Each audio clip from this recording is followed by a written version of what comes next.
Hello दोस्तों, नमस्कार। आज मैं आप लोगों को बताने वाला हूं कि ट्वेल्थ बोर्ड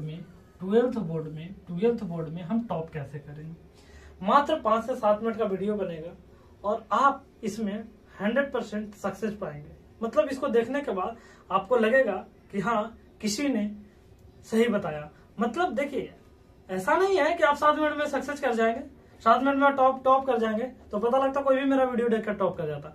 नहीं, 1 मिनट में जिंदगी नहीं बदलती है। आप एक कहावत सुने होंगे मेरे दोस्त कि 1 मिनट में जिंदगी नहीं बदलती है, लेकिन 1 मिनट में लिया गया डिसीजन वो जिंदगी को क्या कर देता है, बदल देता है। तो आज वही आप लोगों को मैं बताने वाला हूं कि कैसे हम टॉप कर सकते हैं। 12th बोर्ड में, बिहार बोर्ड की बात है, तो हम टॉप कैसे कर सकते हैं। टॉप मतलब आपको मिनिमम 465 नंबर, ये सब कैसे आ सकता है। ठीक है, पहली बात मैं करूं कि किस स्ट्रीम से आप है। ठीक है, कौन से स्ट्रीम हम आज बताने वाले हैं। स्ट्रीम मैंने बताया सब्जेक्ट, विषय। तो मैं आपको साइंस बताने वाला हूं, साइंस में टॉप कैसे करें।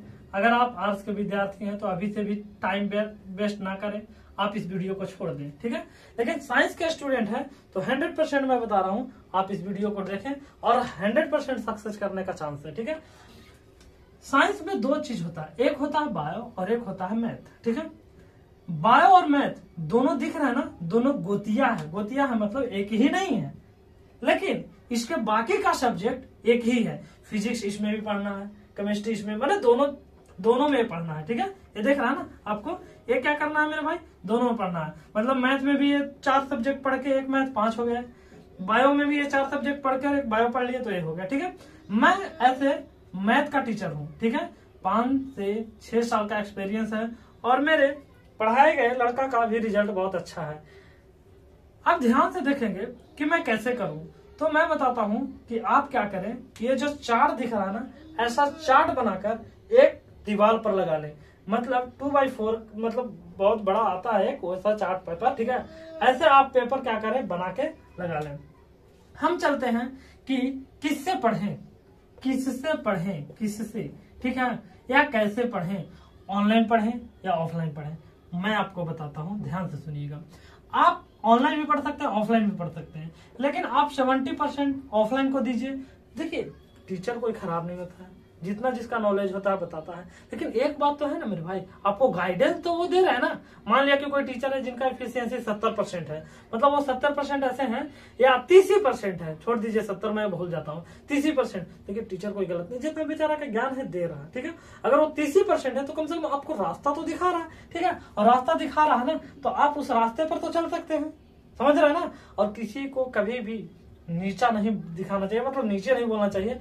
अगर आप किसी टीचर को ध्येय दृष्टि से देखेंगे, उसको पढ़ाने नहीं आता, उसको ये नहीं वो नहीं, मतलब कोई भी टीचर है, आप अगर संतुष्ट होकर पढ़ते हैं, मैं 100% कहता हूं कि आपका रिजल्ट होगा। अब ध्यान से सुनेंगे कि ऑनलाइन की ऑफलाइन, तो ऑनलाइन का 70% और इसका 30% तवज्जो दे। ठीक है, लेकिन ऑनलाइन और ऑफलाइन पढ़ने से अच्छा है जब ये दोनों से पढ़ लें तो नोट्स को ही 100% तवज्जो दें। अब आप सोच रहे होंगे कि अच्छा, ये तो सर आप बताइए कि आप ऑनलाइन को 30% तवज्जो क्यों दे रहे हैं। क्योंकि आज सोशल मीडिया की दुनिया में हम ऑनलाइन के पास जाएंगे तो मेरा माइंड चौन भवन हो जाएगा, मैं दूसरे वीडियो को सर्च करूंगा। मैं बताता हूं आप लोगों को, जैसे ऑफलाइन में आपको टीचर बताया, ठीक, उन्होंने पढ़ाया आपको, तो पढ़ने के बाद आपका दिमाग 7% कंज्यूम करता है। याद रखिएगा, फिर से मैं बोलूं, आपका जो माइंड होता है ना, वो 7%, कितना परसेंट, पहली बार जब किसी चीज को पढ़ते हैं तो 7% कंज्यूम होता है। तो आप जब इसको पढ़े हैं तो 100% थोड़ी ना कंज्यूम हो गया। हाँ, अब उसका क्या बना लिए, नोट्स बना लिए। और मैं एक बात बताता हूं, यहाँ पढ़ने से पहले जिस टीचर के पास पढ़ रहे हैं या किसी टीचर के पास पढ़ रहे हैं, आप क्या कीजिए, ये तीनों subject, math, physics, chemistry, English और हिंदी का क्या ले लीजिए, नोट्स ले लेंगे। तो जब पढ़ने जाएंगे तो पढ़ने जाने के पहले नोट्स पढ़ के जाइए। उससे क्या फायदा होगा, वो बतिया दिमाग में आएगा। अगर आप किसी चीज आदमी से पहले परिचित हैं तो उसका नाम गौ नहीं पूछिएगा, डायरेक्ट पूछिएगा आप क्या चाहते हैं, क्या, मतलब समझ रहे हैं ना बात को। तो अगर आप नोट्स पढ़ के जाते हैं, फिर से सुनिए, इसी का 100% योगदान है। आपका एग्जाम में आपको टॉप करवाने में नोट्स का 100% क्या है, योगदान है। आप जब ऑफलाइन टीचर के पास पढ़ने जाएं, एक बार क्या करें, नोट्स को पढ़ लें। जैसे मान लिया कि आज टीचर बोले ऑर्गेनिक चालू होने वाला, आप ऑर्गेनिक पढ़ लीजिए। नहीं समझ में आएगा, परिचित तो हो जाएंगे ना। परिचित होने में क्या लगता है, जब आप परिचित हो जाएंगे तो 100% ऐसा जब जाएंगे तो आपको लगेगा ओहो यही बतिया, वो यहाँ लिखा था ना, हाँ हाँ हाँ हाँ, ऐसा समझ में आ रहा ना। तो आप पहले किसी से नोट्स मांग लें और नोट्स मांग के उसको पढ़ के जाएं, पढ़ें, फिर इसको आए नोट्स पढ़ें, और तब ना समझ में आए तब यूट्यूब वाले किसी वीडियो को सर्च कीजिए और इसको पढ़ना स्टार्ट कीजिए। जब एक बार पढ़ लीजिए और एक बार क्लियर हो जाए तो इसको फिर 5%, कितना प्रतिशत, 5% ही योगदान दीजिए। आप सर 5% क्यों योगदान दो, ये आपका सहायक आदमी है। जब सब कोई आपसे रूठ जाएगा ना, जैसे ये टीचर पढ़ा देंगे तो दूसरा बार थोड़ी पढ़ाएंगे, वो रिवाइज करेंगे एग्जाम के टाइम, तो एग्जाम के टाइम थोड़ी आप मतलब तुरंत रिवाइज कर पाएंगे, तो ये आपको क्या करवाएगा, रिवाइज करवाएगा। तो सुन लीजिए, नोट्स पढ़ने से पहले मतलब कोचिंग जाने से पहले एक बार नोट्स पढ़ लें, फिर टीचर से पढ़ें, फिर आकर नोट्स पढ़ें। नहीं समझ में आए फिर कहाँ चले जाएं, आप ये ऑनलाइन के पास चले जाएं, इसको पढ़ें और तब आपका वो 100%। आप ध्यान से सुनिएगा कि जब आपको 465 नंबर लाना है, 470 नंबर लाना है, या आप उतना अच्छे विद्यार्थी नहीं 450 नंबर लाना है, जितना भी नंबर लाना हो, तो आप पहले टारगेट को बोर्ड पर लिखिए। टारगेट को बोर्ड पर नहीं, एक पेज पर लिखिए कि हमको इतना नंबर लेके आना है, ठीक है। अब जब इतना नंबर लेके आना तो आएगा कहां से, तो दीवार पर चिपका देना है मार्क्स, कौन सब्जेक्ट से कितना मार्क्स। जैसे मैथ है तो आपका 100 मार्क्स, 70 मार्क्स, ठीक है। और ये आपका केमिस्ट्री 70 मार्क्स, आपका इंग्लिश में 100 मार्क्स और हिंदी में 100 मार्क्स, ठीक है। ऐसा सोचना है कि इतना जो आएगा, समझ रहे हैं बात को, इतना जो आएगा इतने में से हमको 465 लाना है, ठीक है। बाकी 30-30 नंबर जो आपको क्या मिलेगा, प्रैक्टिकल मिलेंगे, उसका बात छोड़िए, वो तो आपको मिलेगा ही मिलेगा, लेकिन वो प्रैक्टिकल मिलाकर, प्रैक्टिकल को 25-25 मानिए, ठीक है, 25-25 या 20-20 मान लीजिए, 25-25 मानिए, उसको वो टारगेट सेट करके और आप सोचिए कि हमको 465 कैसे आएगा, 470 कैसे आएगा।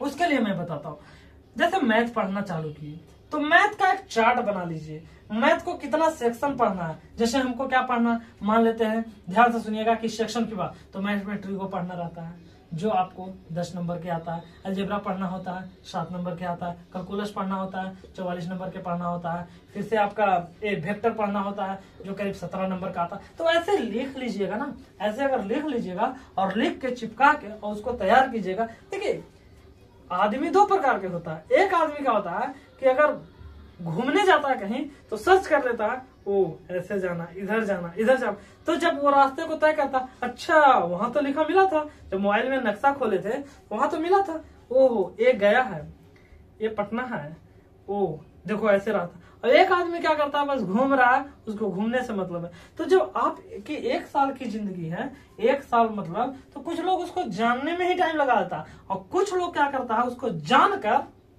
गर्दा उड़ा देता है। गर्दा उड़ा देता मतलब समझ में आ रहा ना, उसके तैयारी को, उस तैयारी को इतना मजबूत कर लेता है कि बाप रे बाप गर्दा हो जाता है, उसका नंबर अच्छा आता है। तो आप पे डिपेंड करता है। आप 2 तरीके के बच्चे हो सकते हैं, एक क्या हो सकते हैं, साल भर के बाद पता हो ऐसा पढ़ना था ना, अरे यार अगर पहले से पता होता ना मैं ये कर लेता, पहले से पता होता ना मैं ये कर लेता। तो मेरे भाई मेरे दोस्त 1 मंथ इसी में टाइम लगा दें, जानने में टाइम लगा दें कि हमको पढ़ना क्या है, कैसे पढ़ना है, क्यों पढ़ना है। समझ में आ रहा ना, समझ रहे हैं। जिस दिन 465 470 नंबर आएंगे आपका, समझ रहे हैं, उस दिन आपको चाहे तो मतलब आप टॉप कर गए, या मान ले डिवीजन टॉप करते हैं या डिस्ट्रिक्ट टॉप करते हैं, आपको फूलों की माला। आपके फैमिली वाला को तो सोचिए, तो आप छोटी सी मेहनत करेंगे आप और इतना अंक प्राप्त कर लेंगे, और आपको जिस टाइम माला मतलब डिवीजन में टॉप करेंगे तो एसडीएम साहब, डिस्ट्रिक्ट में टॉप करेंगे तो डीएम साहब आपको जब माला पहनाएंगे तो आपके माता पिता को कितना गर्व फील होगा, लगेगा कि हाँ आज हमने जो कोचिंग फीस दी थी उसको पूरा तरह से मतलब वो अति हो गया, क्या कहते हैं वो, मतलब सोल हो गया, हम लोग कहते हैं सोल हो गया। समझ में आ रहा ना। तो आप क्या करें, उस चीज को जान लें, जानने के बाद अब कितना घंटा पढ़ें मैं आपको बताता हूँ। ज्यादा नहीं पढ़ना है, 4 से आप 5 घंटा डेली पढ़ लीजिए। कितना घंटा पढ़ना, 4 से 5 घंटा डेली पढ़ लीजिए। और मैं सब्जेक्ट वाइज भी बताऊंगा, फिजिक्स में कहाँ से कौन सा चैप्टर ऐसा है जो हल्का है। जैसे ना समझे, जब क्रिकेट आदमी खेलता है ना तो देखता है कौन बॉलर ऐसा आएगा ना उसको मारेंगे, मार छक्का मार चौवा मार छक्का गर्दा उड़ा देंगे, और उसी से अरे रन बटोरना है ना भाई। तो उसी प्रकार से हम आपको अगले वीडियो जब मैथ लेके आएंगे, फिजिक्स लेके आएंगे, केमिस्ट्री लेके आएंगे, इंग्लिश हिंदी लेके आएंगे। ऐसे तो मैं इसमें ज्यादा एक्सपीरियंस नहीं हूँ, इसी में एक्सपीरियंस है, तो आपको बताऊंगा कि कौन सब्जेक्ट में कितना मार्क्स आप उठा सकते हैं। मैं तो आपको बताता हूँ, आप सोच रहे होंगे मेरा स्टूडेंट मैथ में 96 उठाया है, केमिस्ट्री में लगता है 84 हाईएस्ट उठाया है, और फिजिक्स में 84, और केमिस्ट्री में लगता है कि 75 या 80 ऐसा ही कुछ उठाया। तो आप भी उठा सकते हैं। आज तो ऑनलाइन की दुनिया हो गया, आपको तो गाइडेंस करने वाला मिल गया। उस समय क्या था, उस समय हम लोग को भी इतना नॉलेज था कि बच्चों को पहले गाइड कर दें, गाइड करने के बाद तो मैं अगर इस चीज को मिटा देता हूँ, ठीक है, इस चीज को मिटा देता हूँ, और मिटाने के बाद अगर छोटी बात बताने के लिए आए तो क्या बताऊंगा, नोट्स। क्या नोट्स, नोट्स लाइए, उसको पढ़िए, ठीक है, फिर आप कोचिंग जाइए, ठीक है, कोचिंग जाइए, फिर नोट्स पढ़िए, फिर थोड़ा ऑनलाइन देख लीजिए, उसके बाद फिर टेस्ट लगाइए, और 1 2 3 4 5 काम हो जाए ना तो छठा काम को कह दीजिए कि अब तू ही जो करेगा सो करेगा। मतलब आपको बहुत ज्यादा क्या करना पड़ेगा, टेस्ट मारना पड़ेगा। और अपने टीचर को कहिए जहाँ पे ऑफलाइन जाते हैं कि सर इतना टेस्ट लीजिए, इतना हम लोग से लिखवाइए कि लिखते लिखते ऐसा लिखने लगे कि हाँ, जैसे चलाते चलाते इतने एक्सपीरियंस हो जाता है साइकिल पर कि हैंडल छोड़ के लोग चलता है। मतलब इतना लिखे कि एग्जाम के दिन जब जाए तो लगे कि ओहो एग्जाम नहीं दे रहा हूँ, टेस्ट दे रहा हूँ। समझ में बात आ रही है ना। तो आप इन मेथड से आराम से 465 470 तक नंबर ला सकते हैं। तो इजाजत दीजिए, आज के लिए इतना ही। फिर नेक्स्ट वीडियो में मैं फिजिक्स कैसे, केमिस्ट्री कैसे और बायोलॉजी कैसे कंप्लीट करना